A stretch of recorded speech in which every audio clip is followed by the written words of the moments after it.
자, 오늘 본문 말씀 가지고 민수기 강의 48번째 시간, 매일 매주 매월 나를 만나길 원하시는 하나님이란 제목으로 함께 은혜를 나누겠습니다. 함께 우리 제목을 따라 하시겠습니다. 매일 매주 매월 나를 만나길 원하시는 하나님. 한 번 더 따라 하시겠습니다. 매일 매주 매월 나를 만나길 원하시는 하나님. 네, 고맙습니다. 오늘부터는 민수기 28장을 강해를 하겠습니다. 민수기 26장부터 시작해서 민수기 29장까지는 오랜 광야 시간을 끝내고 이제 가나안 땅 입성을 앞두고 있는 이스라엘 백성들을 위해서 하나님께서 이렇게 준비를 시켜주시는 내용에 대한 기록입니다. 먼저 26장에서 하나님은 두 번째 인구조사를 하게 하셔서 새롭게 시작된 출애굽 2세대들을 대상으로 한 군대를 다시 조직을 하셨습니다. 그리고 가나안 땅에 들어가서 땅을 어떻게 나누고 분배할 것인가에 대한 그런 기준을 인구조사를 통해서 세우셨습니다. 사람의 수대로 세우되 그 땅의 선택은 제비를 뽑아서 하라라는 것이었습니다. 그리고 27장으로 넘어오면서 또 어떤 준비를 하나님께서 시키셨냐? 인구조사 이후 그리고 땅을 분배하려는 하는 그 기준을 세우신 이후 이 기준에서 소외되는 약자들, 특별히 슬로브앗의 5 딸들의 이 소송을 받아들여서 여자들 그리고 약자들을 위한 땅 상속법을 제정을 하셨습니다. 사랑하는 여러분, 지금으로부터 3500년 전 일입니다. 이미 3500년 전에 기독교는 이미 남녀 평등이 완성이 됐어요. 그런데 시대가 흐르면서 역사 속에서 사람들이 이걸 안 지켜서 문제예요. 예수 오실 때까지 모든 사람은 하나님으로부터 났고 남녀는 평등한 것을 믿으시기를 간절히 바랍니다. 사랑하는 여러분, 무엇보다 하나님께서는 또 어떤 준비를 시키셨냐? 이 여호수아에게 기름을 부어서 모세 이후에 이 가나안 땅 정복 전쟁을 완성할 후계자로 세우셨습니다. 여기까지의 내용이 27장입니다. 그리고 28장, 29장의 내용은 이 가나안 땅에 들어가서 그들이 어떻게 제사하고 또 어떻게 절기를 지키며 또 여러 규례들을 준수해야 할 것인가에 대한 말씀을 다시 한번 하셨습니다.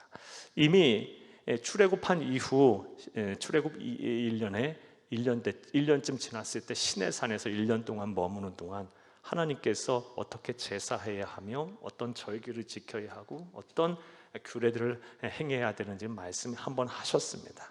그런데 이제 약 40년이라는 시간이 지난 이후에 광야 생활을 청산하고 가나안 땅에 들어가서 어떻게 그 땅에 정착하면서 한 상황에서 예배를 드리고 또 어떠한 절기를 삼고 규례를 지켜야 하는지에 대한 말씀을 꼭 하셔야 할 필요가 생겼어요. 그래서 그 말씀의 내용이 28장, 29장의 내용입니다.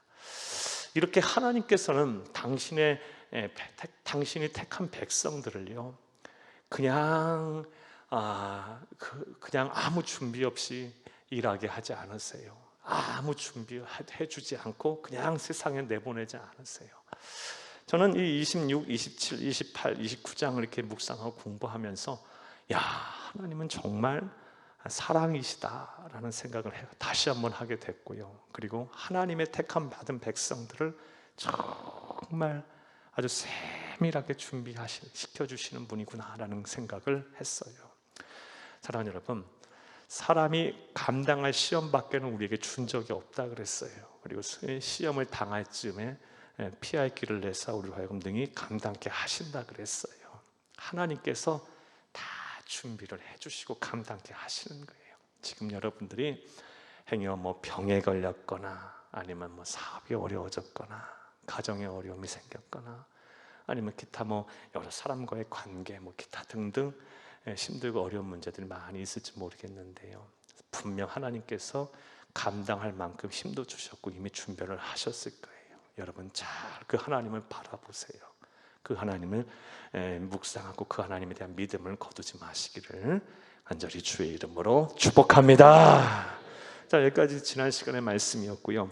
오늘부터 28장 말씀, 앞서 말씀드린 대로 가나안 땅에 들어가서 이스라엘 백성들이 어떻게 제사해야 되는지를, 또 여러 절기들을 어떻게 지켜야 하는지, 규례에 대한 그것에 관한 규례를 정리해 주실 말씀이 바로 28, 29장 말씀이고, 오늘은 그 첫 번째 시간으로 가나안 땅에 들어가서 어떤 제사를 어떻게 드려야 하는지에 대한 말씀에 대한 내용을 살펴보며 은혜를 나누겠습니다. 그의 시간 되기를 간절히 바랍니다. 할렐루야. 오늘 본문 1절부터 15절까지의 말씀을 보게 되면 하나님께서는 세 가지 종류의 제사에 대한 말씀을 하고 계심을 알 수 있습니다. 먼저 1절부터 8절까지의 내용은 매일 드리는 제사, 매일 드리는 제사에 대한 말씀이고, 그리고 9절에서 10절 말씀은 매주마다 드리는 제사, 매주마다 드리는 제사에 대한 말씀이며, 11절부터 15절까지는 매월마다 드리는 제사에 대한 말씀입니다. 사랑하는 여러분, 오늘도 한 절 한 절 읽어가면서 하나님이 주시는 은혜를 찾겠습니다. 그의 시간 되기를 간절히 바랍니다. 자, 먼저 1절부터 8절까지의 말씀을 보겠는데, 1절부터 8절까지의 말씀은 앞서 말씀드린 대로 매일 하나님 앞에 드리는 제사를 어떻게 해야 하는지에 대한 말씀입니다. 자, 우리 읽어가면서 그 말씀에 대한 은혜를 찾겠습니다. 먼저 1절과 2절을 함께 읽겠습니다. 여호와께서 모세에게 말씀하여 이르시되 이스라엘 자손에게 명령하여 그들에게 이르라. 내 헌물, 내 음식인 화제물, 내 향기로운 것은 너희가 그 정한 시기에 삼가 내게 바칠지니라. 아멘. 구약의 예배는요, 신약에 우리가 드리는 예배의 원형인 구약의 예배는 제사니까요. 특별히 이렇게 번제에 태워서, 제물을 태워서 드리는 번제가 주된 제사였고 주된 예배였기에 하나님께서 정한 시기에 삼가 내게 제물을 바치라 라고 말씀을 하신 것입니다. 그러니까 제사에 대한 규례를 말씀하신 거예요. 즉 예배에 대한 규례를 말씀하신 겁니다.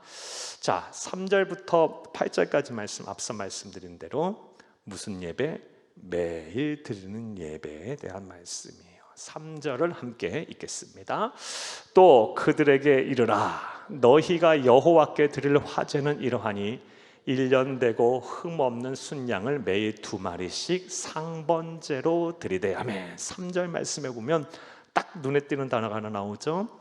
상번제가라는 말씀이 나와요. 상번제가 뭘까요? 문자 그대로 풀이하면 그래요. 항상 상자, 태울 번자, 재물제자.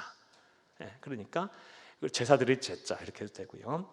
항상 매일 제물을 태워서 드리는 제사라고 생각하시면 돼요. 자, 그런데 이 하나님께서는 이 상번제를 어떻게 명령하셨냐? 출애굽기 말씀에 보게 되면 하루에 2번씩 아침과 저녁으로 이 상번제를 반드시 드려라라고 말씀하셨어요. 그래서 유대인들은 지금도 마찬가지고요. 유대인들은 물론 지금은 희생제사가 다른 의미로 바뀌었지만 아침 9시에 그리고 저녁 3시 혹은 5시에 이렇게 2번씩 상번제를 드렸습니다. 상번제는 하루 2번 매일 아침과 저녁 드리는 제사를 말합니다. 사랑하는 여러분, 그렇다면 이 상번제를 어떻게 드리라라고 말씀을 하셨나요? 3절부터 8절을 우리 함께 읽겠습니다. 3절에서 8절. 또 그들에게 이르라. 너희가 여호와께 드릴 화제는 이러하니 1년 되고 흠없는 순양을 매일 2마리씩 상번제로 드리래. 먼저 번제를 드리라. 태워서 제물을 드려라. 아침 저녁으로 뭘? 흠없는 순양 1마리. 아침에 1마리, 저녁에 1마리. 그래서 2마리씩 매일 상번제로 드려라. 이거 이스라엘 백성들을 향해 주신 말씀입니다. 자, 4절 읽겠습니다. 어린 양 한 마리는 아침에 드리고 어린 양 한 마리는 해질 때에 드릴 것이요. 5절 또 읽겠습니다. 또 고운 가루 10분의 1 에바에 빻아낸 기름 4분의 1 흰을 섞어서 소제를 드릴 것이니. 아멘. 번제 더불어서 제물을 태워드리는 번제에 더불어서 소제를 드려라. 소제는 곡식으로 드리는 제사예요. 그러니까 곡식으로 빵을 만들어서 떡을 만들어서 드리는 제사인데 5절 말씀에 보면 도량형이 좀 나오네요. 이거 좀 한 번쯤은 아셔도 좋겠죠. 에바는 부피의 단위고요. 22리터 정도 됩니다. 22리터. 성경 보시다가 에바라는 말 많이 나오니까 보시고요. 신도 이것도 부피 단위인데 3.6리터 정도 됩니다. 그러니까 고운 가루 10분의 1 에바, 1에바가 22리터니까 10분의 1이면 몇 리터예요? 2.2리터.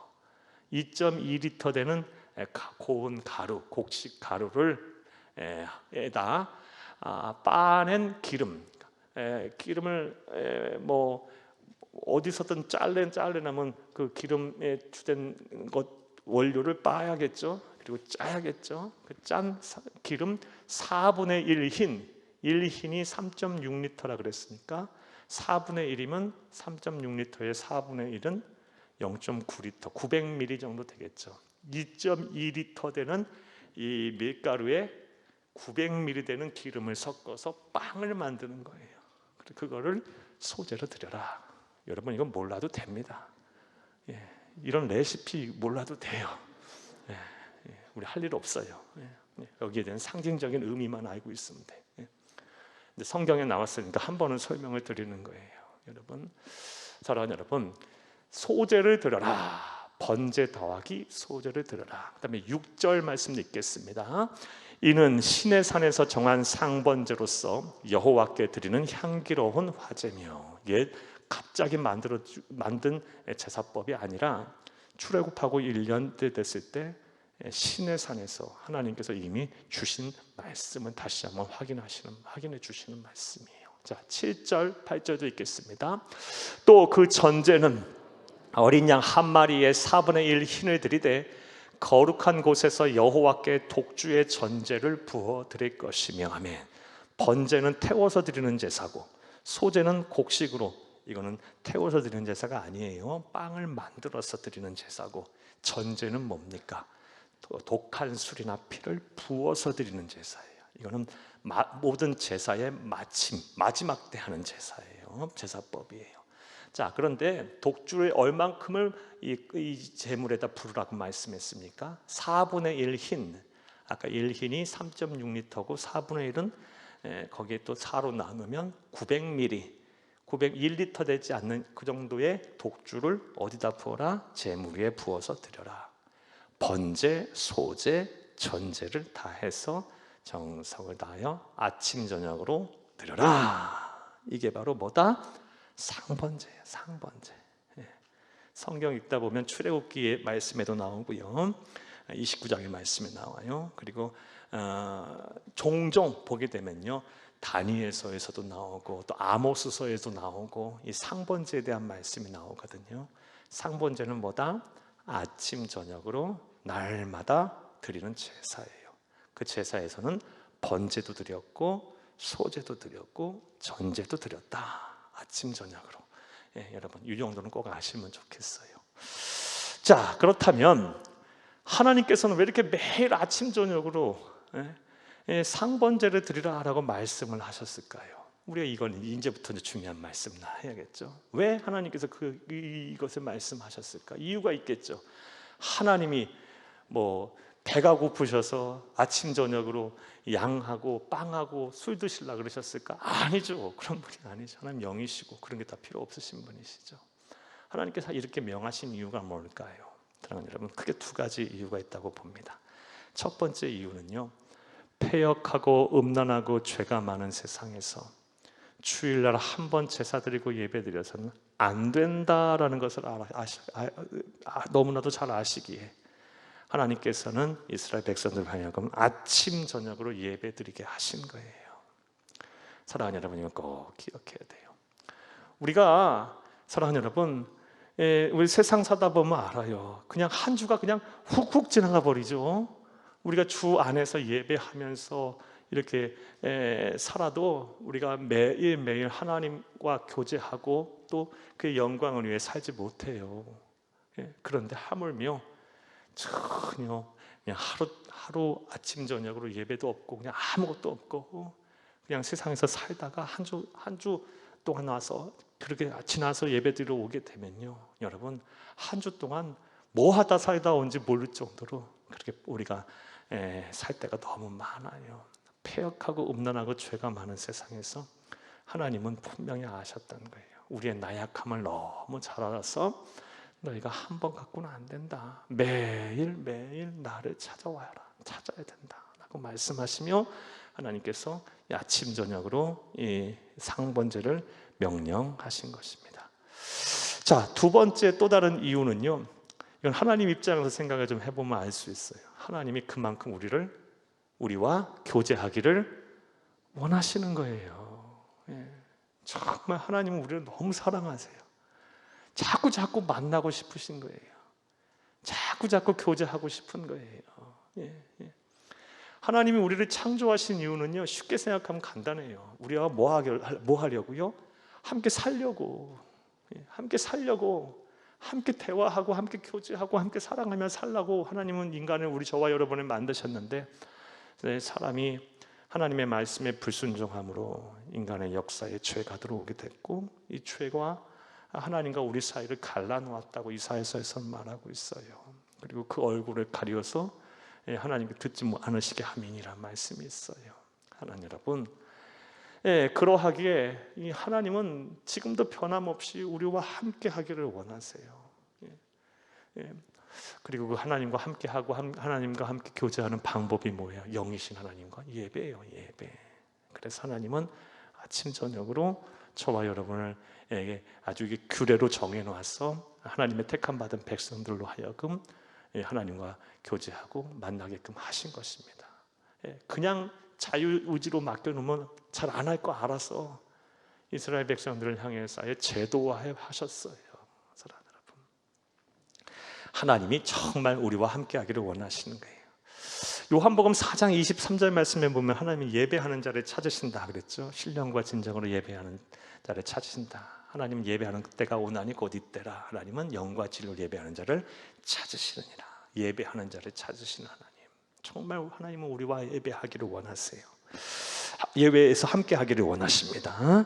그런 이유에서 상번제를 하나님께서 이스라엘 백성들에게 말씀하셨고, 오늘날 저와 여러분에게도 이것을 요구하고 있음을 믿으시기를 간절히 바랍니다. 할렐루야. 자, 그렇다면 또 이런 문제 생각해 봐요. 하나님께서 이 상번제를 얼마나 중요하게 생각하시는지에 대한 말씀을 한번 생각을 해보겠어요. 사랑하는 여러분, 다니엘서나 아모스서의 말씀에 보게 되면 하나님께서 이 상번제를 얼마나 소중하게 생각하시는지, 중요하게 여기시는지, 이 상번제를 간과해서 소홀히 해서 그냥 제대로 하지 않아서 국가적인 멸망을 하게 됐다라는 말씀까지도 하고 계세요. 우리 다니엘서 8장 11에서 14절을 함께 읽겠습니다.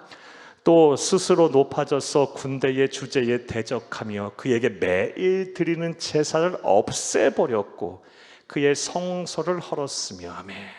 여기 보면 그에게 매일 드리는 제사를 없애버렸답니다. 그래서 멸망했다라는 거예요. 12절에 그의 악으로 말미암아 백성이 매일 드리는 제사가 넘긴 바 되었고 그것이 또 진리를 땅에 던지며 자의로 행하며 형통하였더라. 13절 내가 들은즉 한 거룩한 이가 말하더니, 이거 예언의 말씀이죠. 이제부터 다른 거룩한 이가 그에게 말하는 이에게 묻되 환상에 나타난 바 매일 드리는 제사와 망하게 하는 자의 죄악에 대한 일과 성소와 백성이 내준 바 되며 짓밟힐 일이 어느 때까지 이르고 하며 그가 내게 이르되 2300 주야까지니 그때의 성소가 정결하게 되리라 하였느니라. 아멘. 여기까지 보겠어요. 사랑하는 여러분, 이스라엘 백성, 하나님의 택함 받은 백성들이 멸망한 이유 중에 하나가 뭐다? 매일 드리는 제사를 넘겨버렸고 하지 않았고 하나님이 얼마나 그것 때문에 속상해 하시는지 잘 알 수 있어요. 사랑하는 여러분, 그러므로 우리는 오늘 우리에게 주시는 이 매일 드리는 제사에 통해서 우리가 얻게 되는 교훈을 우리가 분명히 얻어야 할 줄로 믿습니다. 자, 그렇다면 이 상번제는 오늘날 우리가 어떻게 적용하고 우리가 해석을 하고 우리가 또 실천해야 할까요? 사랑하는 여러분, 우리는 구약의 백성들이 아닙니다. 그러하기에 아침 저녁으로 양 잡고 그리고 빵 만들고 거기다 술 붓고 하면서 제사 드릴 필요 없어요. 우리 주 예수 그리스도께서 이 세상에 오셔서 단번에 희생제물이 되셨어요. 그리고 대제사장이 되셔서 모든 희생제사를 폐하셨어요. 다시 말해 율법을 완성하셨어요. 새롭게 재해석하셨어요. 율법은 하나님의 말씀이니까 하나님께서 제일 잘 해석할 수 있겠죠.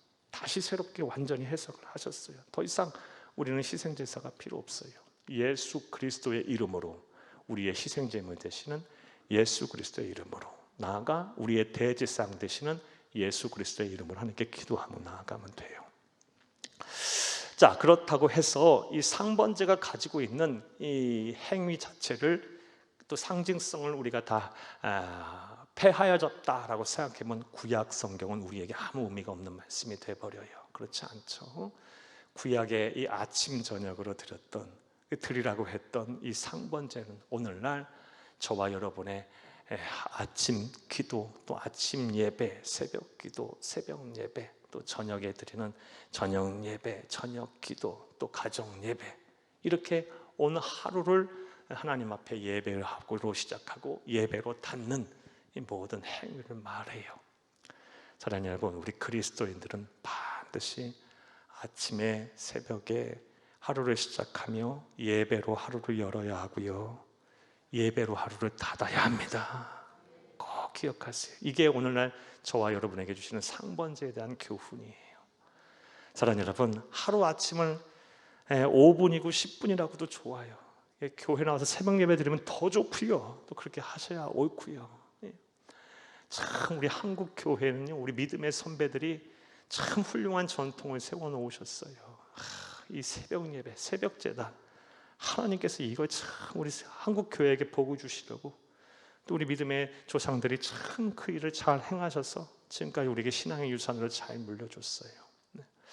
사랑하는 여러분, 아침에 새벽을 깨워 하나님 앞에 나와 예배하고, 또 설령 그렇지 못하면 이 하루를 시작하는 그 자리에서 꼭 예배하고 하루를 시작하고, 그리고 하루를 예배로 닫고, 이것이 바로 상번제로 저와 여러분이 해야 할 하나님께서 간절히 원하시는 마음을 믿으시기를 간절히 주의 이름으로 축복합니다. 축복합니다.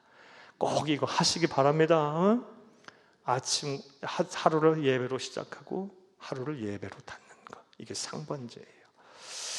자, 두 번째로 오늘 본문 9절에서 이제 10절 말씀을 읽겠는데, 9절에서 10절은 매주 드리는 예배에 대한 말씀이에요. 우리 9절과 10절을 함께 읽겠습니다.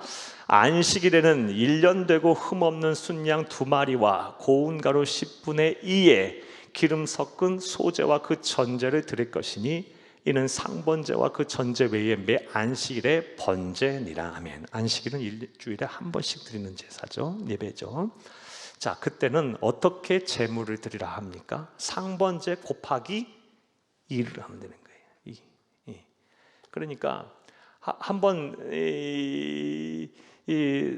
아침에 한 마리 드리고 저녁에 한 마리 드렸죠. 이게 한 번씩이라고 치게 된다면, 한 번 예배를 드릴 때 안식일은 어떻게 해라? 2배씩 해라는 거야. 순양 2마리를 드리고, 또 고운 가루 10분의 1이 아니라 10분의 2로 소제를 만들어서 드려라. 그리고 거기다 전제까지 드려라. 2배로, 갑절로 안식일에는 이 제물을 드려라 라고 명령하고 계세요. 자, 그럼 이 말씀이 우리에게 의미하는 바가 뭘까요? 사랑하는 여러분, 안식일은 우리는 구약의 백성이 아니라 신약의 백성, 성령의 시대, 교회의 시대, 예수님의 영인 성령의 시대를 살고 있는 우리들은 이 안식일이 아니라 주일을 지키죠. 사랑하는 여러분, 그렇다면 이 안식일에는 갑절로 제물을 드리라는 말은 우리에게 어떻게 받아들이고 적용해야 할까요? 사랑하는 여러분, 2배로 주를 위해서 헌신하라라는 말씀이에요. 나아가 갑절로 또 하나님께 집중하라라는 말씀이에요. 예. 사랑하는 여러분, 평일보다 이 주일에는요 더 우리가 마음을 다하고 뜻을 다하고 더 힘을 다해서 주의 몸된 교회를 섬기고 또 어려운 이웃을 돕고 그동안 하지 못했던 경건의 시간을 해야 하고요. 그리고 무엇보다 예배를 더 잘 드려야 돼요. 더 갑절로 집중을 해서 예배를 잘 드리셔야 돼요. 이게 하나님의 뜻이에요. 예배를 그런데 가끔 이렇게 생각하시는 분들이 계세요. 주일날은 쉬는 날이다. 할러데이가 아니고요, 홀리데이예요. 홀리데이. 예배 주일은 휴일이 아니고 거룩한 날이에요. 거룩한 날 꼭 기억하세요. 갑절로 우리는 더 헌신하고 더 갑절로 하나님께 집중하시기를 간절히 주의 이름으로 축복합니다. 이게 하나님의 뜻이에요. 아주 명확하게 말씀하고 계세요. 안식일에는 2배로 예물을 드려라, 제물을 드려라. 이게 뭐예요? 갑절로 더 헌신해라, 더 하나님께 갑절로 집중해라 라는 의미예요. 여러분, 하나님의 말씀은 어제나 오늘이나 영원토록 동일하고 폐하진 말씀이 아니에요. 푸른 마르고 꽃은 시들어도 하나님의 말씀은 쇠쇠 무궁토록 영원할 것입니다. 세상이 아무리 바뀌고 변해도요, 하나님의 말씀이에요. 사랑하는 여러분, 우리 주님께서 재해석하셨다 할지라도 그 안에 있는 모든 하나님의 상징성 의미 또한 변한 것은 아니에요. 우리가 희생제물은 드리지 않다 할지라도 안식일이 아닌 우리 예수 믿는 사람들이니까 주일을 지킨다 할지라도 이 안식일의 구약의 이 말씀 꼭 우리가 기억해서 다른 때보다 더 갑절로 헌신하고 더 갑절로 우리 하나님께 집중하시는 여러분 되기를 다시 한번 간절히 주의 이름으로 축복합니다. 자, 10절까지는 9절 10절은 매주마다 드리는 예배를 어떻게 해야 하냐라는 규례의 말씀이었어요. 뭐 해라? 갑절로 해라. 갑절로 헌신하고 갑절로 뭐 해라? 하나님께 집중해라 라는 말씀이에요. 자, 이제 11절부터 시작해서 15절까지의 말씀은요, 매월마다 드리는 제사 예배를 어떻게 해야 하나에 대한 말씀이에요. 우리는 이것을 가리켜 월삭이라고 그러죠. 월삭이 무슨 뜻이에요? 월은 달어 월자고 삭자는 뭐예요? 초하루. 월삭이라는 한자 풀이를 하게 되면요, 이게 히브리어는요 우베라슈 흐드라 슈드슈켐이라는 단어인데 이 단어 또한 매월 초하루라는 뜻이에요. 매월 초하루, 매월 첫째 날에 어떻게 예배를 드리라, 제사를 드리라 했는지 우리 말씀을 보겠습니다. 11절부터 15절을 함께 읽겠습니다. 초하루에는 수송아지 2마리와 순양 1마리와 1년 되고 흠없는 순양 7마리로 여호와께 번제를 드리되, 매 수송아지에는 고운 가루 10분의 3의 기름 섞은 소재와 순양 1마리에는 고운 가루 10분의 2의 기름 섞은 소재와 13절, 매 어린 양에는 고운 가루 10분의 1의 기름 섞은 소재를 향기로운 번제로 여호와께 화제를 드릴 것이며 14절, 그 전제는 수송아리 1마리에 포도주 반 흰이요 양 1마리에 3분의 1 흰이요 어린 양 1마리에 4분의 1 흰이니 이는 1년 중 매월 초하루에 번제며. 여기까지만 일단 보겠어요. 일단 뭐 하라는 게 많죠. 하라는 게 많아요. 몰라도 돼요, 여러분. 근데 하라는 게 많아. 일단 한번 예배를 드릴 때 소요되는 제물이 양이 많아요. 매일 드리는 상번제 때는요, 한 번 제사를 예배를 드릴 때마다 제물 하나를 번제로 드리라 그랬어요. 그리고 안식일에는 2마리를 드리라 그랬고요. 자, 매월 초하루에 드리는 제사에는요 무려 10마리를 드리라 그래요. 10마리를. 일단 양이 많아요. 뭔가 하라는 게 많아요. 그리고 소재도 양이 많아졌어요. 매 제물마다, 번제물마다 소재 양이 또 다 소재가 들어가요. 곡식으로 빵을 만들어서 기름을 섞어서 소재를 드리는 양이 또 많아졌어요. 자, 우리는 그게 이 양이 많아졌다는 거 하나를 기억하시면 돼요. 사랑하는 여러분, 여기서 말씀하시고자 하는 바가 뭘까요? 사랑하는 여러분, 그 어느 제사보다 매월 첫날 드리는 제사는 더 감사를 담아 드리라는 거예요. 예. 한 달 동안 지키시고 보호하신 그 하나님의 은혜를 생각하면서 더 감사를 담아서 드리라, 이 말씀을 하나님께서 하고 계시는 거예요. 뭐 하나님이 거지셔서 뭐 부족한 것이 있으셔서 이렇게 하라고 하셨을까요? 사랑하는 여러분, 언제나 그렇듯이 하나님께 드리는 헌물, 헌금은요, 물질로 드리는 우리의 신앙 고백이에요. 꼭 기억하세요. 우리의 신앙 고백은 정확해야 하고, 우리의 신앙 고백은 정성을 다해야 되고, 우리의 신앙 고백은 반드시 감사가 담겨 있어야 돼요. 매월 초하루 월삭에 드리는 예물은 감사 예물이다. 너희의 감사를 다해서 드려라 라는 말씀을 하고, 그런 것을 하시고자, 그런 의도에서 이런 많은 재물을 하나님께서 말씀을 하신 겁니다. 자, 그런데 우리가 놓쳐서는 안 되는 또 이 월삭과 관련해서 중요한 사실이 있어요. 오늘 보면 15절을 함께 보겠습니다. 또 상번제와 그 전제 외에 순년소 한 마리를 속죄제로 드리되 속죄대로 여호와께 드릴 것이니라. 아멘. 저도 이 사실 좀 간과하고 있다가 민수기에서 설교하려고 준비하다가 참 부끄러운 얘기지만 이제 알았어요. 월삭은 뭐 하는 예배다? 속죄하는 예배다라는 거예요. 여러분, 저는 감사하는 예배로만 생각을 했어요. 그런데 하나님께서는 15절 말씀에 보니까 순염소 한 마리를 또 따로 속죄제로 여호와께 드려라 라고 말씀을 하고 계세요. 월삭은 감사와 더불어서 속죄의 예배다, 이 말씀을 하고 계세요. 사랑하는 여러분, 속죄는 뭐예요? 과거의 모든 지은 죄를 지금 내가 회개하는 거예요. 하나님 앞에 죄의 용서를 구하는 거예요. 그런데 왜 매월 초하루, 이제 한 달을 시작하는 그 첫날 왜 속죄하라고 말씀을 하셨을까요? 그 전달 31일 날, 마지막 날 속죄해라. 더 의미가 있다. 우리는 생각엔 더 의미가 있다고 생각하지 않아요? 그런데 하나님께서는 뭐 그런 말씀을 특별히 안 하시고 매월 초하루에 드리는 이 월상 예배에 속죄하라, 속죄하라라는 말씀을 하고 계세요. 이유가 뭘까요?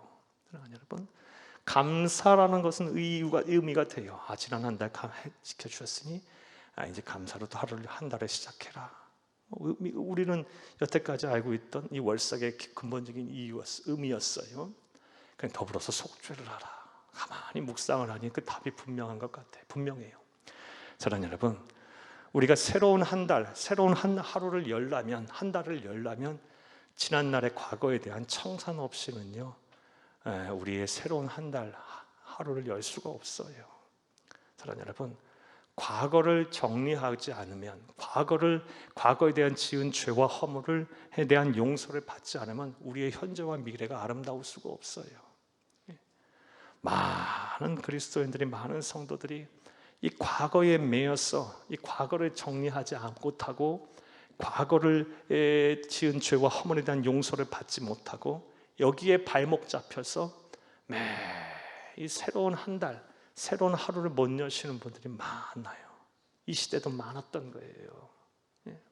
하나님은 우리가 계속 그 과거에 매여서 그거에 발목 잡혀서 그냥 그 자리에 정치된 채 살기를 원하시지 않으세요.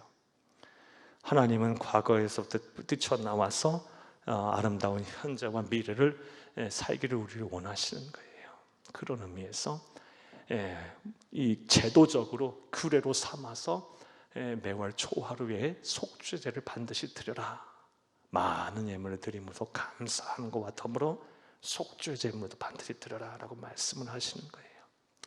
사랑하는 여러분, 이것은 이 매월 초하루에 드리는 예배에게만 적용되는 것은 아닌 것 같아요. 오늘 우리가 드리는 모든 예배들, 특별히 하루를 여는 예배, 그리고 또 한 주를, 안식일을, 주일날은 한 주의 첫 시작인 날이잖아요. 그렇죠? 하루 첫날이 한 주의 첫째 날이에요. 그리고 월상 예배도 마찬가지고요. 그리고 모든 연마다 드리는 신년 예배도 마찬가지일 수 있을 것이고요. 또 여러분 사업을 시작하는 데서 개업 예배도 마찬가지일 것이고, 이사 예배도 마찬가지일 것이고, 생일 예배도 마찬가지일 것이고요. 무언가 새롭게 하루를 사실 시작해야 할 때는요, 반드시 감사와 더불어 뭐 해야 한다? 과거를 정리해야 되는 거예요. 예. 우리 그리스도인들 더 이상 과거에 매여 있지 않기를 바라요. 분명 하나님 앞에 속죄하고 또 그런 죄 용서에 대한 확신을 분명 가지세요. 제가 로마서 강의하면서 그리고 지난 회복 축제에 대한 말씀 전하면서 여러분에게 이런 말씀 참 많이 드린 것 같아요. 사랑하는 여러분, 우리가 죄 용서를 확신할 수 있는 근거는요, 우리 주 예수 그리스도의 십자가의 보혈의 공로에 그것을 근거하는 것이지 우리의 행실에 근거하는 것이 아니에요. 우리의 행실에 근거하면 우리 관짝에 들어갈 때까지 그 누구도 우리 스스로를 용서할 수 있는 사람 없어요. 또 죄사함에 대한 확신을 가질 수 있는 사람이 없어요. 네, 사랑하는 여러분, 우리가 우리의 죄를 확신할 수 있는 죄에 대한 용서를 확신할 수 있는 근거는 우리 주 예수 그리스도의 십자가의 공로임을 믿으시기를 간절히 주의 이름으로 축복합니다. 하나님이 나를 죄 없다고 하셨는데 누가 우리를 정죄하겠고 누가 우리를 고발하겠습니까? 우리 주 예수 그리스도께서 십자가에서 나의 죄를 대신해 우리의 죄를 대신해 죽으시면서 우리의 죄를 다 사하셨는데, 내 죄에 대한 벌을 다 치르셨는데, 값을 다 치르셨는데, 그래서 하나님이 우리를 의롭다고 하셨는데 누가 우리를 고발하고 누가 우리를 정죄하겠어요? 사랑하는 여러분, 이런 분명한 예수 그리스도의 십자가의 보혈의 공로를 의지해서 여러분 모든 죄와 허물을 시작하는 그 출발선에 있을 때는 반드시 감사와 더불어 속죄를 하시기를 바라요. 그래서 지난 과거에 발목 잡혀 사지 마시고 하나님이 주신 이 아름다운 세상에서 한자와 미를 아름답게 설계 나가시기를 간절히 주의 이름으로 축복합니다. 축복합니다. 자, 저는 지금까지 민수기 28장 1절에서 15절까지의 말씀을 통해서 하나님께서 다시금 이 가나안 땅 입성을 앞두고 있는 이 출애굽한 백성들을 향해서, 출애굽 2세대들을 향해서 이미 시내산에서 한번 말씀하신 이 예배에 대한, 제사에 대한 규례를 정리하신 말씀을 여러분에게 드렸어요. 매일 상번제를 어떻게 해야 하고, 매주마다 안식일의 제사를 또 어떻게 드려야 하며, 그리고 매월 초하루에 어떻게 제사를 드려야 하는지는 말씀드린 얘기를 다시 한번 말씀드렸습니다. 자, 그런데 우리가 이러한 예배에 대한, 제사에 대한 규례를 보면서 우리가 놓쳐서는 안 되는 중요한 사실이 있어요. 28장 1절에서 15절까지의 말씀은 하나님께서 제정하신 제사의 규례예요. 그리고 구약의 제사는 오늘날 우리의 예배의 전형이에요. 따라서 우리가 이렇게 하나님께서 제정하신 예배의 규례를 보면서 오늘날 우리가 드리는 예배가 바른 예배가 되려면 어떠한 조건들을 충족해야 하는지에 대한 진리를 배우게 돼요. 사랑하는 여러분, 우리가 한 번을 예배를 드려도 정말 하나님이 기뻐 받으시는 성경적인 바른 예배가 되어야 되지 않겠습니까? 평생 예배 드렸는데 하나님 앞에 섰을 때 나는 네 예배 한 번도 받아본 적도 없고 본 적도 없다 그러면 어떻게 되겠어요? 우리가 드리는 예배가 정말 하나님이 받으시는 그런 예배가 되려면, 성경적인 예배가 되려면, 하나님 마음에 맞는 예배가 되려면 어떻게 해야 할까요? 하나님 말씀하신 이 매일 드리는 상번제, 매주 안식일날 드리는 예배, 그리고 월마다 초하루에 드리는 예배를 통해서 바른 예배의 조건에 대해서 한번 생각해 보겠어요. 첫 번째는요, 정한 시간에 드리라라는 겁니다. 바른 예배의 조건은 정한 시간에 드리는 예배예요. 2절 함께 읽겠습니다. 2절, 이스라엘 자손에게 명령하여 그들에게 이르라. 내 헌물, 내 음식인 화제물, 내 향기로운 것은 너희가 그 정한 시기에 삼가 내게 바칠지니라. 아멘. 내 마음, 내 뜻대로 내 시간에 드리는 예배가 아니고 하나님이 정하신 시간에, 주일은 생명같이 지켜야 하는 거예요. 그러니까 여러분, 하나님이 정하신 시간이거든요, 주일은요. 그리고 성령 하나님께서, 하나님의 영이신 성령 하나님께서 이 교회를 통해서 기독교 2000 역사를 인류 가운데 교회를 통해서 구속사를 이어가시고 그 교회를 통해서 영광 받으셨거든요. 교회가 정한 이 공예배 시간에 맞춰서 하나님 앞에 예배를 드려야 되는 거예요. 우리 그리스도인들은요, 이런 의미로 볼 때 우리의 공예배가 우리 이 한 주간에, 또 매월 한 달간, 그리고 또 매년 우리의 라이프 스타일의 딱 중심에 있어야 돼요.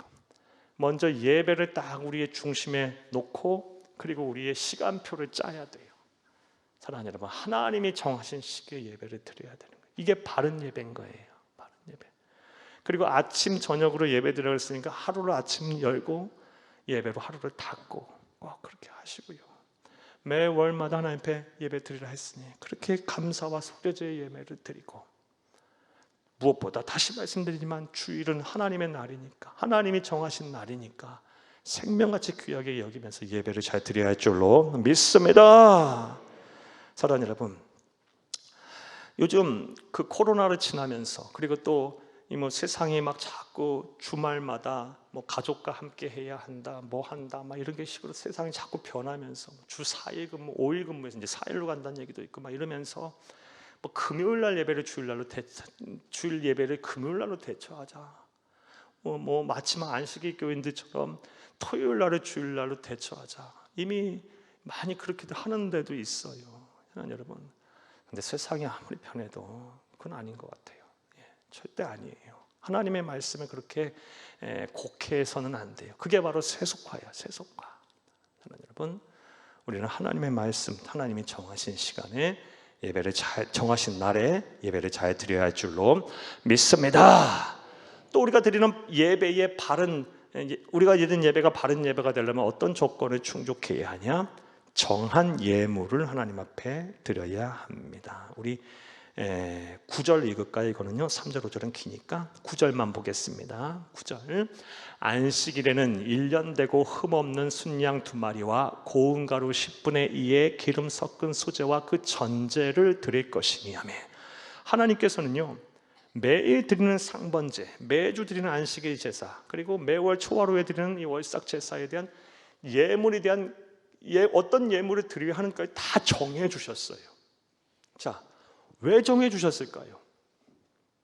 그걸 알아야 되겠죠. 정하신 이유가 있겠죠. 그 이유는 뭡니까? 뭐해서 드려라? 준비해서 드려라. 준비하라는 거예요. 준비하라. 정해 주셨다라는 건 준비하라는 거예요. 사랑하는 여러분, 정한 예물을 드린다는 것은요 준비된 예물을 드리는 거예요. 그리고 정한 예물을 드린다는 것은요 잘 준비된 것, 준비된 말 속에는 또 귀한 것을 드린다는 것이고요. 계속해서 또 흠없는 제물을 드리라는 말씀도 계속하고 계시고, 잘 준비됐단 말에는 잘 좋은 것, 귀한 것을 드린다는 의미가 내포되어 있겠죠. 사랑하는 여러분, 우리가 하나님 앞에 드리는 예물 잘 준비해서 드리세요. 과부의 2렙돈을 가장 많이 드렸다고 칭찬하신 예수님, 사랑하는 여러분, 많고 드리고 적게 드리고의 문제가 아니고 잘 준비해서 드리세요. 여러분, 이 수입의 11조도 정확하게 잘 준비해 놓고 때로 떨어 놓고, 감사 예물, 모든 또 여러 기타 헌금들, 모든 구제 헌금들, 선교 헌금들 잘 이렇게 준비를 해서 하나를 드리더라도, 조금을 여러분 힘한데 드리더라도 잘 준비해서 하나님 앞에 예물을 드리세요. 하나님은 준비된 예물을 정말 원하고 바라세요. 이건 말라기서 말씀 보면 정확히 알 수 있어요. 말라기 1장 8절에서 11절 함께 읽겠습니다. 만군의 여호와가 이르노라, 너희가 눈먼 희생 제물을 바치는 것이 어찌 악하지 아니하며 저는 것 병든 것을 드리는 것이 어찌 악하지 아니하냐. 이제 그것을 너희 총독에게 드려보라. 그가 너를 기뻐하겠으면 너를 받아주겠느냐. 9절, 만군의 여호와가 이르노라, 너희는 나 하나님께 은혜를 구하면서 우리를 불쌍히 여기소서 하여 보라. 너희가 이같이 행하였으니 내가 너희 하나인들 받겠느냐. 일단 여기까지 먼저 보겠어요. 이스라엘 백성들이 하나님께 예물을 안 드린 게 아니에요. 그런데 준비되지 않은 예물을 드렸어요. 저는 것, 병든 것, 아롱진 것, 흠 있는 것을 드렸어요. 하나님 기가 막히게 너무 속상해서, 야, 너희를 지금 다스리고 있는 총독에게 그거 한번 갖다 줘보라. 그들이 받겠냐? 그런데 나한테 이런 거 갖고 오냐? 9절 말씀이 무슨 말씀하신 거예요? 1.9절에서는 그러면서 너희는 나에게 은혜를 구하고 나를 불쌍히 여기다 하냐? 너무너무 속상하다, 이 말씀이잖아요. 심지어 이런 말씀도 왔어요. 1장 10절 11절 계속 읽겠습니다. 만군의 여호와가 이르노라 너희가 내 제단 위에 헛되이 불사르지 못하게 하기 위하여 너희 중에 성전문을 닫을 자가 있었으면 좋겠도다. 내가 너희를 기뻐하지 아니하면 너희의 손으로 드리는 것을 받지도 아니하리라. 아멘. 야, 차라리 그럴 거면 성전 문을 닫아버려라. 예배 드리지 마라. 이게 예배 드리지 말란 얘기예요. 아우, 너무 힘들고 속상하다, 너무 마음이 아프다, 준비된 예물 드려라. 이 말씀은 계속 강조하고 있는 거예요. 11절도 읽겠습니다. 만군의 여호와가 이르노라 해 뜨는 곳에서부터 해 지는 곳에까지의 이방 민족 중에서 내 이름을 크게 될 것이라. 각처에서 내 이름을 위하여 분향하며 깨끗한 제물을 드리리니 이는 내 이름이 이방 민족 중에서 크게 될 것임이니라. 아멘. 나 너희 통해서는 그 예물 안 받을 거야. 나 너희 말고 다른 사람 복을 다른 사람을 선택하고 복을 줘서 그 이방인들 통해서 내가 그 영광 받을 거니까 너희 그런 거 들으려면 나 찾지도 말고 나하고 끝났어. 이 말씀이에요. 지금 얼마나 무서운 말씀입니까? 사랑하는 여러분, 잘 준비된 정한 예물을 하나님 앞에 드리세요. 그리고 하나님께 복을 구하세요. 그리고 하나님의 은혜 속에 사세요. 은혜를 바라세요. 반드시 하나님께 여러분의 큰 은혜와 복을 주실 줄로 믿습니다. 여러분의 예배를 받으실 줄로 믿습니다. 또 오늘 본문 말씀 매일 드리는 예배, 매주 드리는 예배, 그리고 매월 드리는 예배에 대한 귀를 통해서 알 수 있는 바른 예배의 조건 뭘까요? 세 번째로 정한 장소에서 드리라라는 말씀이에요. 7절을 함께 읽겠습니다. 또 그 전제는 어린 양 한 마리에 4분의 1 hin을 드리되 거룩한 곳에서 여호와께 독주의 전제를 부어 드릴 것이며. 아멘. 거룩한 곳에서 하라. 이 거룩한 곳은 어디를 말할까요? 회막이고 번제단 아니죠. 앞이죠. 결국 뭐예요? 성전을 말해요. 성전. 사랑하는 여러분, 예배는 꼭 기억하세요. 우리의 시간을 구별하고 장소도 구별해야 되는 거예요. 시간을 구별하고 장소도 구별해야 돼요. 이게 참 중요한 거예요. 우리가 하나님께 드리는 예배는요. 요즘 코로나 이후로 성도님들이 현장에 와서 이렇게 예배를 못 드리시는 분들이 많은 모양이에요. 제가 이번 주 어느 목사님 한번 만났더니 이 목사님 당회에서 이런 결의를 했대요. 코로나 이후로 교회에 못 나오시는 분들은 우리 교회가 그렇다는 게 아닙니다. 그런 분들은 교회 성도가 아니라 생각하고 제적을 하시겠다 그러네요. 교회 성도로 제적 아닌 것을 제적을 하겠다. 이렇게까지 결정하기에는 얼마나 많은 생각과 얼마나 많은 고민이 있었겠어요. 이 목사님 그냥 뭐 성도 미워하고 그렇게 하시는 분 아니거든요. 당회 장로님들 그냥 이렇게 했겠어요. 고민 끝에 정말 무엇이 바르고 무엇이 옳은가에 대한 생각 끝에 내린 결론 아니겠어요. 사랑하는 여러분, 지금 한국 교회가 이 코로나 이후로 한 번도 교회를 안 오시는 분들이 보통 수도권에서 한 20%라고 한답니다. 2019년에 비해서 20%의 성도는 회복이 안 됐다 그래요. 예배 안 오신대요. 뭐 그분들이 뭐 이 영상으로 예배를 드리든 뭐 어떻게 드리든 뭐 저렇게 드리든 모르겠어요. 하지만 20%가 예배 회복이 안 됐다 그래요. 그러면서 대체로 이제 예배 생활 다 하고 내 신앙에는 문제가 없다고 말씀들을 하시겠죠.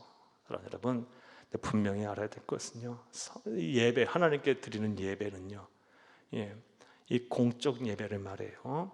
이 공적 예배는요, 분명 장소를 구별해서 드려야 하는 거예요. 거룩한 곳으로 나와서 예배를 드리는 거예요. 이것은 시대가 바뀌어져도 달라지지 않아야 할 거라고 봅니다. 사랑하는 여러분, 모이기를 패하는 사람이 어떤 사람의 습관같이 하지 말고 그날이 가까움을 볼수록 더욱 모이기를 힘쓰라 그랬어요. 세상이 어떻게 달라지긴 간에 우리 교회, 저와 여러분은 예수 오실 때까지 성전에 모여서 우리 마음과 정성을 다하여 정한 시간, 준비된 예물을 가지고 예배를 잘 드려야 할 줄로 믿습니다.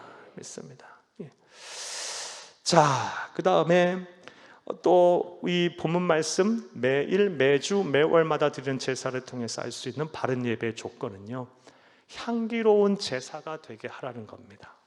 28장 말씀을 보게 되면 이 제사를 드릴 때 향기로운 제사가 되게 하라는 말씀을 무려 8번이나 하세요. 하나님의 입장에서 아주 향기로운 제사가 되기를 원하시는 거예요. 이를 통해 우리는 하나님이 예배를 통하여 우리 뭘 원하시는지 우리가 잘 알 수가 있어요. 하나님 원하시는 바가 뭐예요? 우리는 예배를 드리는 이유와 목적이 뭡니까? 하나님을 기쁘시게 하기 위함이에요. 그게 예배를 드리는 목적이에요. 향기로운 제사가 되게 하라, 나를 기쁘게 하라, 이 말이에요 지금. 예배를 드리는 이유가요, 한 주간의 세상 살다가 또 이 세상 이 생각 저 생각하고 살다 보니 이리 치고 저리 치고 하다 보니 내 마음이 막 답답하고 막 힘들고 어려워서 예배에 나오실 수 있어요. 맞아요. 그것도 좋은 동기가 되고 예배를 드려야 할 이유가 돼요. 그런데 정말 본론적으로 들어가고 근본적인 문제로 들어가게 되면 그것은 예배를 드리는 이유와 목적이라 할 수 없어요. 하나님을 기쁘시게 하기 위해서 예배를 드리는 거예요. 그러면 하나님께서 은혜를 주셔서, 예배는 상호작용이니까 우리가 하나님을 기쁘시게 하면 하나님께서 은혜를 부어주셔서 우리의 답답한 마음을 시원하게 해주시고, 우리를 질병에서 고치시고, 우리의 삶의 문제를 해결하시며, 또 지혜를 주시고 영감도 주시고 창의적인 생각도 하게 하셔서 복잡하고 혼란한 것들을 정리케 하시는 거예요. 우리는 하나님께 영광을 돌리고 하나님 막 기쁘시게 해야 돼요. 나를 기쁘게 하라, 나를 기쁘게 하라, 이 말을 계속 하고 계시는 거예요. 향기로운 제사를 드려라, 이 말씀은. 사랑하는 여러분, 이제 우리의 예배를 드리는 이 근본적인 패러다임을 좀 바꿨으면 좋겠어요. 사랑하는 여러분, 우리가 예배를 드리는 목적은요, 하나님을 기쁘시게 하기 위함이에요. 오늘 여러분은 하나님을 기쁘시게 하기 위해서 어떤 행동을 지금 하시고 계시나요? 하셨나요? 물론 저는 이 자리, 이 금요일 이 밤 늦은 밤에 나와서 예배드리는 그 자체가 하나님께 기쁘시게 하는 행위라고 봐요. 대단한 결심과 또 사모하는 마음 없으면 이 자리에 못 와요. 이 시간에 누군가는 편하게 누워서 TV도 보고 잠도 자고 여러 가지 여가 활동도 하고 그러실 거예요. 그것도 물론 귀하고 복된다는 일을 할 수 있겠지만, 정말 하나님은 매일, 매월, 매주 막 어떻게 하면 우리를 만나기를 원하시는 하나님이신데, 이렇게 예배 자리에 나와서 하나님 말씀 듣고 또 찬양하고 기도한다는 것 자체도 정말 하나님 귀하게 여기신다고 봐요. 무엇보다 사랑하는 여러분, 예배를 드리는 데 있어서 자, 이걸 놓치지 마세요. 나는 지금 하나님을 기쁘시게 해야 한다. 내가 드리는 찬양으로, 내가 드리는 기도로, 내 모습, 내 생각, 내 삶으로, 내가 드리는 예물로, 내가 드리는 헌신으로 하나님을 기쁘시게 해야 한다. 이걸 놓치지 마세요. 이게 핵심이에요. 이걸 놓치면 우리의 예배는 그냥 모래성처럼 와르르 무너지는 거예요. 세속화되는 거예요. 사랑하는 여러분, 저와 여러분이 드린 예배가 하나님을 기쁘시게 하는 거룩한 산제사가 되기를 간절히 주의 이름으로 축복합니다. 로마서 12장 1절 말씀에도 그러므로 형제들아, 내가 하나님의 모든 자비하심은 너희를 권하노니 너희 몸을 하나님이 기뻐하시는 거룩한 산제사로 드리라. 이는 너희가 드릴 영적 예배니라 말씀하셨어요. 너희 몸을 하나님이 기뻐하시는 거룩한 산제사로 드려라. 하나님이 기뻐하시는 거룩한 산제사로 드려라. 사랑하는 여러분, 하나님을 기뻐하시기 위해서 예배를 드리는 순간, 이 처음부터 끝나는 시간까지, 예배를 준비하는 모든 과정에서부터 예배를 마치고 돌아가시는 그 순간까지 어떻게 하면 내가 하나님을 기쁘시게 할까, 이 생각, 이게 내 마음속과 생각 속에 가득 차길 바라요. 잘 예배를 드리셔서 예배 한 번으로 여러분의 삶이 바뀌고, 예배 한 번을 통해서 하나님이 주시는 차고 넘치는 은혜가 막 내 안에 풍성하고, 예배를 통해서 하나님이 주시는 세상이 알지 못하는 기쁨을 누릴 수 있기를 다시 한번 간절히 주의 이름으로 축복합니다. 자, 오늘 말씀 맺겠어요. 오늘 28장 1절부터 15절까지의 말씀, 이 말씀은 1차적으로는 약 40여 년의 광야의 모든 생활을 마치고 가나안 땅 입성을 앞두고 있는 출애굽 2세대들을 위해서 주신 말씀이에요. 매일 예배를 어떻게 드리고, 매주 예배를 어떻게 드리며, 매월 예배를 어떻게 드리냐. 이 말씀 속에서는 폐역하고 음란하고 죄가 많은 세상에서 한 번으로는 안 된다. 이 말씀을 하고 계시는 거고, 절대 너희 그렇게 경건하게 못 산다, 하나님의 백성답게 못 산다, 구원을 끝까지 지켜내지도 못할지도 모른다, 절대 안 된다, 이 말씀이 있는 것과 더불어 무엇보다 하나님은 우리를 정말 만나기 원하시는 거예요. 어떻게든 함께 하고 싶으신 거예요. 이게 하나님 아버지의 마음이에요. 신앙생활을 잘 한다는 것은 결국 하나님을 마음에 들게 하면 되는 거예요. 하나님의 마음을 잘 알아 그 마음 뜻대로 행하면 되는 거예요. 하나님이 뭘 원하시는지를 정확하게 잘 파악하고 그 말씀대로 행하면 그게 바로 신앙생활 잘하는 것이고, 그게 하나님께 쓰임받고 복받는 길인 거예요. 좀 지혜롭게 할 필요 있어요. 하나님이 매일, 매주, 매월 이렇게 만나시기 원한다면, 그 하나님이 그 간절한 소원이라면 그 소원을 들어드리면 되는 거예요. 그리고 예배를 드릴 때 크게 하나님을 기쁘시게 하면서 예배를 드리면 되는 거예요. 한 번을 드려도요, 정한 시간을 구별하고, 정한 장소를 구별하고, 정한 예물, 준비된 예물을 가지고 하나님을 기쁘시게 하는 여러분의 드린 예배가 그렇게 되기를 간절히 주의 이름으로 축복합니다. 축복합니다. 축복합니다.